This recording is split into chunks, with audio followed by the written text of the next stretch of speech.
Voltando aqui, pessoal, à questão 16, tá? Então a gente vai analisar o comportamento de cada ativo de rede em relação aos domínios de colisão e o domínio de broadcast, tá? Esse daí é o cerne da questão.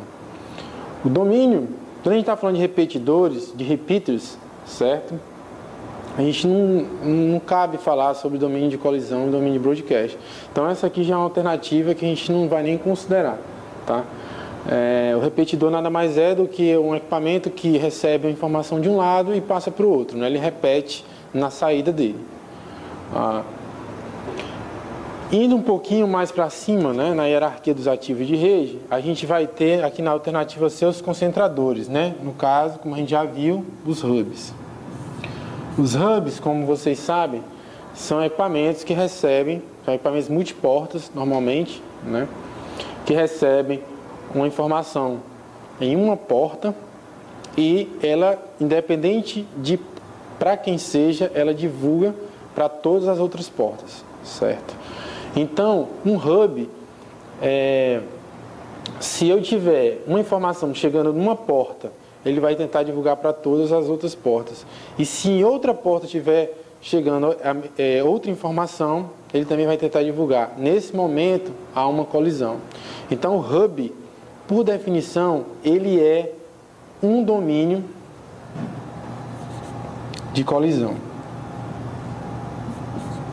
Veja que nesse caso independe de que para quem a informação está sendo gerada, certo?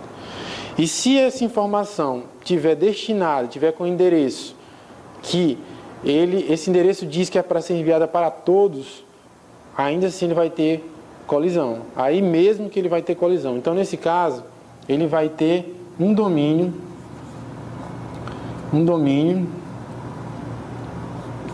de broadcast, certo? Então o hub, ele tem um domínio de colisão, certo? E um domínio de broadcast. Agora a gente subindo mais um pouquinho na hierarquia, a gente vai ter os comutadores e as pontes. Os comutadores são os nossos switches, né? Como a gente já viu.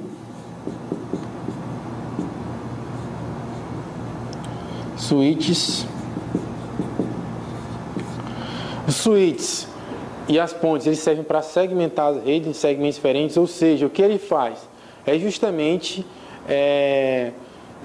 dividir esses domínios de broadcast, de colisão, que é para que a colisão não influencie na performance da rede.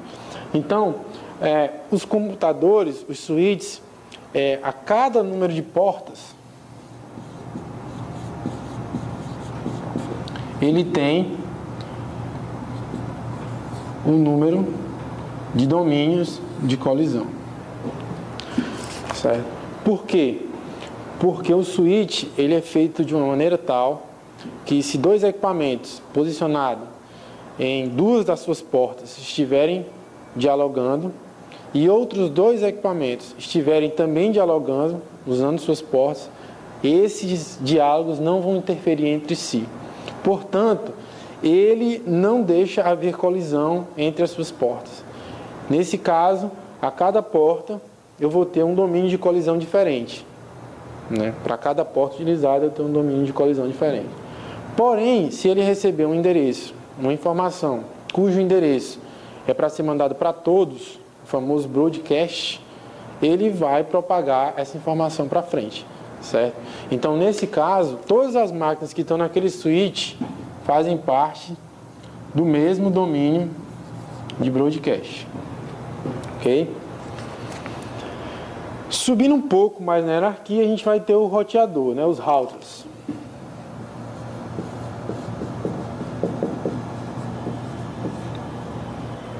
No caso dos routers, cada porta dele vai ser um domínio de colisão.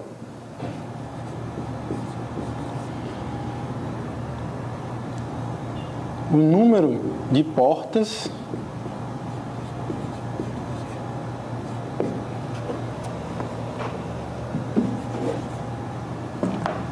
vai ser igual ao número de domínios de colisão. E cada porta também, ao receber informação destinada, o endereço a todos, né, o famoso broadcast, cada porta ela não vai propagar esses broadcasts. Ou seja, o roteador, ele é um delimitador de broadcast, ele é o delimitador do domínio de broadcast. Então, ele não deixa passar broadcast de uma porta para outra. Normalmente, ele não deixa, só em configurações especiais. Então, para cada porta, também, a gente terá um domínio de broadcast diferente, certo? Então, no roteador, a gente tem tantos domínios de colisão quanto forem suas portas e tantos domínios de broadcast quanto forem suas portas. Na questão, ele está se referindo aos domínios de colisão, né? Qual é o equipamento que normalmente ele delimita domínio de colisão, domínio de broadcast? Então, a nossa resposta vai ser a seriam os roteadores. Porém, né, para aprofundar um pouco mais a matéria, a gente sabe que os switches atuais, eles trabalham com configuração chamada, eu vou puxar aqui para baixo, VLAN.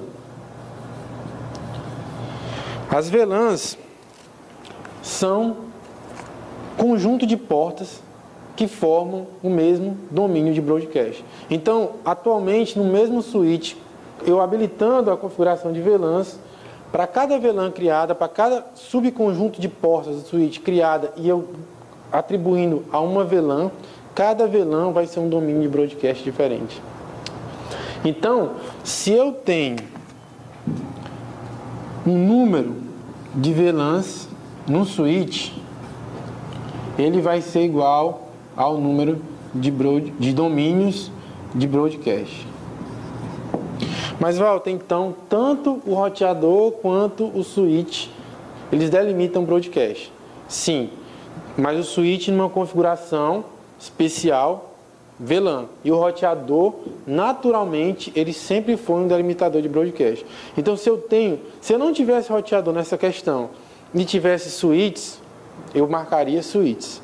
Mas entre roteadores e switches, eu tenho que ficar com o roteador, porque essa foi a função precípua do roteamento, né? Além dele calcular as rotas, ele sempre foi considerado um delimitador de broadcast, justamente para que esses broadcasts de uma rede privada não passassem para a internet, porque nesse caso você teria que enviar essa informação para o mundo todo, né? Então, por definição, o roteador nunca deixou passar broadcast, e nesse caso a gente vai escolher a opção A, roteadores, ok? Então vamos passar para frente, vamos na 17, tá? A 17 ela fala o seguinte: o administrador de uma rede deve selecionar um meio de transmissão para uma distância de longo alcance, de modo que interferências eletromagnéticas não são permitidas. A solução mais adequada deve utilizar. Então a gente tem essas 5 opções que ele colocou para a gente, todas elas são meios que a gente usa, né, para poder transmitir informação, transmitir dados. E as duas características que ele coloca aqui como especificação do nosso meio que a gente tem que escolher é a imunidade, né, a interferência eletromagnética. Ele fala que interferências eletromagnéticas não são permitidas, e entende-se isso por imunidade a interferências eletromagnéticas, e longo alcance, certo? Então, a gente pode ver aqui o seguinte. Então vamos no primeiro, o cabo coaxial. O cabo coaxial, ele é um equipamento metálico, certo?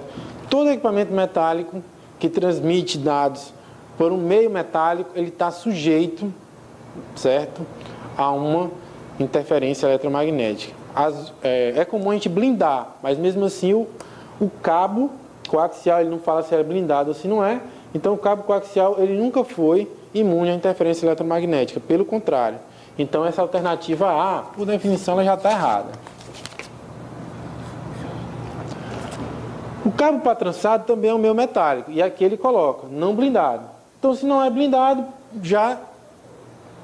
ele já quebra a especificação que tem que ser imune à interferência eletromagnética, certo? Além disso, o cabo para trançado, ele é um cabo cujo alcance é muito pequeno, é um alcance de uma rede comum. Ou seja, a norma preconiza que ele vá no máximo a 100 metros, senão a gente começa a ter problema. ok? Então, esse aqui já descumpre as duas.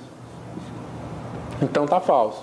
Aqui nós temos um cabo de par trançado blindado, para confundir o aluno. A blindagem, né, ela atenuaria a interferência eletromagnética.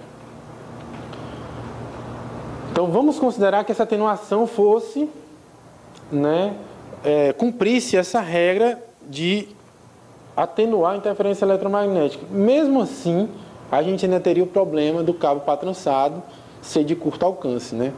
Ok? Depois a gente continua aqui com a nossa aula.